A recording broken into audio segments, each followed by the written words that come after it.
রহস্যময় অনুষ্ঠানের নাম নবকলেবর। আজ পুরাণ প্রবাহে নতুন আলোয় নতুন ভঙ্গিতে জানব নবকলেবরের সেই রহস্য যা হাজার বছরের কেউ উন্মোচন করতে পারে। অধ্যায় ১, নবকলেবর কি এবং কেন ঘটে। নবকলেবর শুধু একটি শব্দ নয়, একটি সম্পূর্ণ রহস্যের নাম। বাংলায় অনুবাদ করলে দাঁড়ায় নতুন শরীর। নব মানে নতুন, কলেবর মানে দেহ।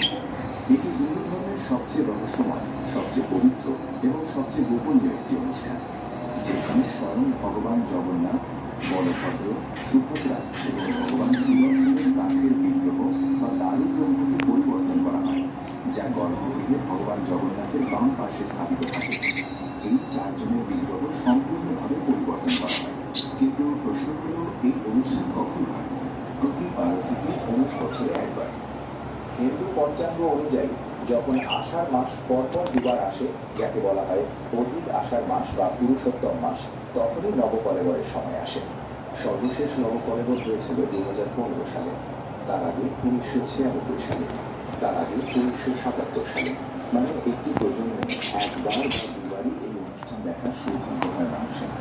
এবং পরবর্তী নবকলেবর হবে সম্ভবত 2035 সালে। কিন্তু কেন এই পরিবর্তন? কেন ভগবান নতুন শরীর ধারণ করেন? এর উত্তর লুকিয়ে আছে হিন্দু দর্শনের সবচেয়ে গভীর সত্যে। জগন্নাথের বিগ্রহ পাথরের নয়, কাঠের, চুন কাঠের।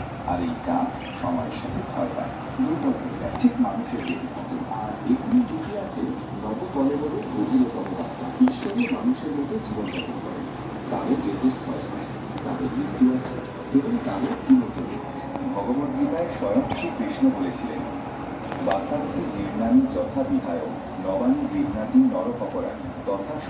দারু মানে কাঠ, ব্রহ্ম মানে পরম সত্য, অর্থাৎ যে কাঠ হবে ঈশ্বরের নতুন দেহ। কিন্তু এটি যে কোনো নিম গাছ নয়, এটি দেবতার ভবিষ্যৎ শরীর। আর এই গাছ নির্বাচন করতে হয়